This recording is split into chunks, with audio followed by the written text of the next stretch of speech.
Alors Mythos, ouais, c'est un festival autour de toutes les paroles. De toutes les paroles. Historiquement, c'est un festival de conteurs, et puis petit à petit, ça s'est ouvert. Aujourd'hui, c'est la 23e édition qui s'annonce, et la musique prend une large place à Mythos. Alors, on ne va pas pouvoir parler de tous les concerts qu'il y aura à Mythos, il y en a plus d'une trentaine. Simplement, peut-être mettre en avant ceux qui sont un peu les petits coups de cœur. Ils sont tous des coups de cœur d'une certaine façon. Mais cette année, j'ai envie de parler d'un groupe mythique pour moi, c'est Marquis de Sade.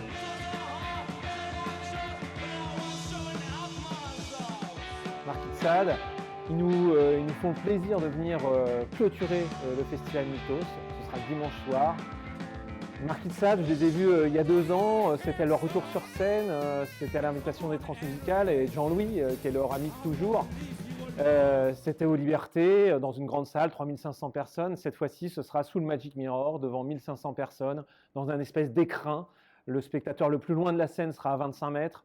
Ce sera un moment dingue, et vraiment, on est ravis de les avoir en clôture. Alors Mythos, évidemment, ce sont des têtes d'affiche. On ne va pas toutes les citer. Je pense à Jeanne Haddad, c'est l'année un peu Jeanne Haddad. Ce sera aussi l'année Bertrand Belin. Il y aura aussi Louis Douaillon et Gaëtan Roussel dans la programmation. Mais peut-être ce qu'on a envie de mettre en avant quand on a un moment de parole comme ça, c'est les découvertes. Et à Mythos, il y en aura des découvertes cette année, notamment avec une nouvelle scène qu'on ouvre qui s'appelle la scène 17, où il y aura, ce sera l'occasion de découvrir des jeunes artistes comme Diez, comme PR2B, comme Yorina. Ce sera en entrée libre, un endroit de gratuité aussi à Mythos. C'est une nouveauté et je voulais insister là-dessus. Et puis, Mythos sont aussi des fidélités. Les fidélités, c'est important dans nos métiers. Et là, je pense à des artistes, notamment, qu'on a pu accueillir ici au Théâtre L'Air Libre. Récemment, Aloïs Sauvage, pendant la création des Transmusicales en décembre 2018, qu'on invitera à nouveau à Mythos pour une soirée exceptionnelle, le premier samedi de Mythos. Elle ne sera pas toute seule ce soir-là, mais ce sera un des événements, je crois, du festival.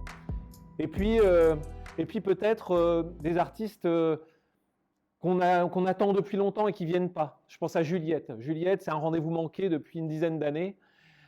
Et puis, au bout d'un moment, on se dit, une fois c'est une annulation, une fois c'est pas possible, c'est pas dans la tournée. Et puis, à un moment, on se dit, allez, tant pis, on ne fera jamais Juliette, comme on n'a jamais fait Bachung, par exemple. Et cette année, un matin, j'allume ma radio et j'entends Juliette reprendre les corons. La terre, c'était le charbon. Et ça m'émeut aux larmes quasiment dans ma salle de bain.